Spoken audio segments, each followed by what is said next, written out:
اس وقت ڈاکٹر بشارت میں آپ پہ آنا چاہوں گی. وفاقی وزیر خزانہ محمد اورنگزیب جو ہیں وہ ایک دعویٰ کر رہے ہیں کہ بجٹ میں عوام اور جو موجودہ ٹیکس دہندگان پر کسی قسم کا کوئی نیا ٹیکس جو ہے وہ نہیں لگایا جائے گا، جبکہ ہم دیکھ رہے ہیں کہ سابق وزیر خزانہ مفتاح اسماعیل جو ہیں وہ یہ کہہ رہے ہیں کہ اس سال وفاق 430 ارب اور صوبے 400 ارب روپے کے مزید ٹیکسز جو ہیں وہ عوام پر لگائیں گے. کیا کہیں گے اس حوالے سے؟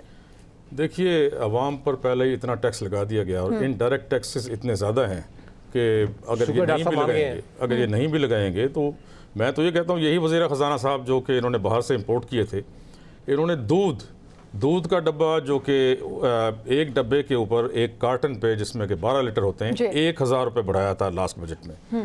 اس کے بعد بلومبرگ نے لکھا تھا کہ پاکستان میں جو دودھ ہے وہ فرانس سے مہنگا ہے.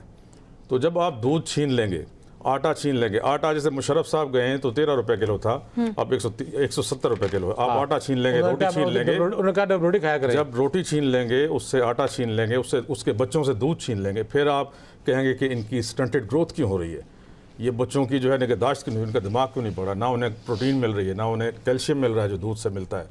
انڈے جو ہے وہ کتنے 100 روپے درجن ہو چکے ہیں، ہر چیز جو مہنگی کی ہے. تو یہ تو جو ہے تاجروں کی حکومت ہے، تاجروں کے لیے ہے. اور 85% 85% آپ کی اسمبلی میں بڑے ذمہ دار اور بڑے جاگیردار بیٹھے ہوئے ہیں اور بڑے بزنس مین بیٹھے ہوئے ہیں، انڈسٹریز بیٹھے ہوئے ہیں. وہ اپنے لیے بناتے ہیں پالیسیز اور اپنے فائدے کے لیے سب کام کرتے ہیں. عوام کیوں مارا جاتا ہے؟ کیونکہ عوام ان کو ووٹ دے کر لاتا ہے. عوام کو اتنی عقل نہیں ہے کہ وہ اپنے نمائندے جو ہے وہ خود چوز کرے. ایک چیز. دوسری چیز، میں ان کی بات کو سیکنڈ کروں گا کہ یہ جو حکومت اعلان کرتی ہے نا کہ ہم نے 10% بڑھا دی، 20% بڑھا دی، پچھلے جب سے یہ آئے ہیں یہ 65% سے زیادہ تنخواہیں بڑھا چکے ہیں اس بیوروکریسی کی جو کہ سب سے زیادہ نااہل ہے، جو سب سے زیادہ کرپٹ ہے، جو کہ اس ملک کی تباہی کی ذمہ دار ہے.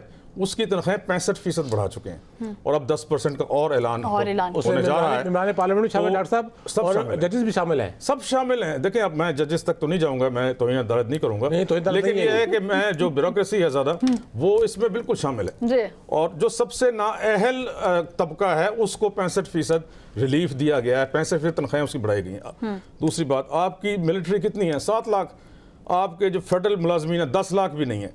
آپ کے پروونشل ملازمین چاروں صوبوں کے ملا کے، ایون AJK اور گلگت بلتستان وغیرہ کے ملا کے بھی 10 لاکھ نہیں ہیں. یہ سارے اور پینشنرز بھی ڈال لیں 1 کروڑ بھی نہیں ہے. صرف ان 1 کروڑ کو ریلیف دیا جاتا ہے 25 کروڑ میں سے.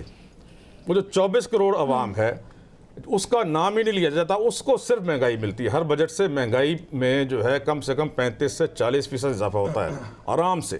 اور جب کہ اگر درمیان میں manage budgets in the form of increase in prices of fuel آتا ہے تو پھر وہ 35